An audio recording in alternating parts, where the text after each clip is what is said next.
নমস্কার, চলে এসেছি একটা নতুন ভিডিওতে। ছোট্ট একটা গল্প পড়ে শোনাবো। লিখেছেন চৈতালি কুণ্ডু। গল্পের নাম পুজোর ডাক। পুজোর আর মাত্র 30 দিন বাকি। চারদিকে হইচই। পেপারে, টেলিভিশনে, মোবাইলে কাউন্টডাউন শুরু হয়ে গিয়েছে। বছর দশেকের টুবাই রোজই একটা বড় ব্যাগ নিয়ে এঘর ওঘর করছে। ব্যাপারটা ঠিক বুঝে উঠতে পারছি না। তার তো আবার সব অন্য রকম ব্যাপার। মাঠে ক্রিকেট প্র্যাকটিস করে, কখনো বন্ধুদের সঙ্গে ভিডিও গেম খেলে। এই বয়সে তার মোবাইল নিয়ে বায়নার অন্ত নেই। আমার ছেলেটা অদ্ভুত। ওইটুকু একরত্তি ছেলের বায়না মেটাতে হিমশিম। আরে বুড়ো বাপটার দিকেও তো একটু দেখতে হয় নাকি? তারও তো পুজোয় কিছু শখ আহ্লাদ আছে।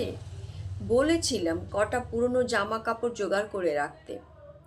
পুজো শেষে ঢাকির হাতে কটা টাকা গুঁজে দিলেই কি হয়ে যায়?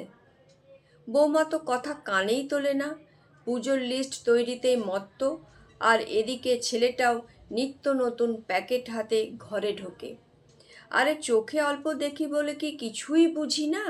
আমাদের সময় এরকম ছিল। আর এখনকার সব ছেলেপিলে কি সব বিড়বিড় করছো বুড়ো? এই বেটা, বুড়ো কাকে বলিস? এই দেখ কি এনেছি। নতুন জামা পুজোর মা এনেছে। এই দেখো কি এনেছি, নতুন জামা পুজোর মা এনেছে। আর এই পুরনো ব্যাগটা দেখো।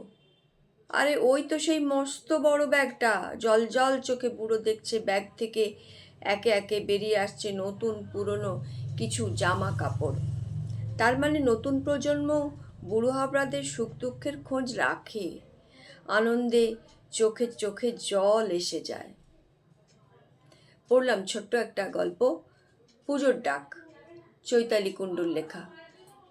সবাইকে আমার অনেক অনেক ধন্যবাদ, ভালোবাসা, নমস্কার। সবাই খুব ভালো থাকবেন, সুস্থ থাকবেন, আনন্দে থাকবেন।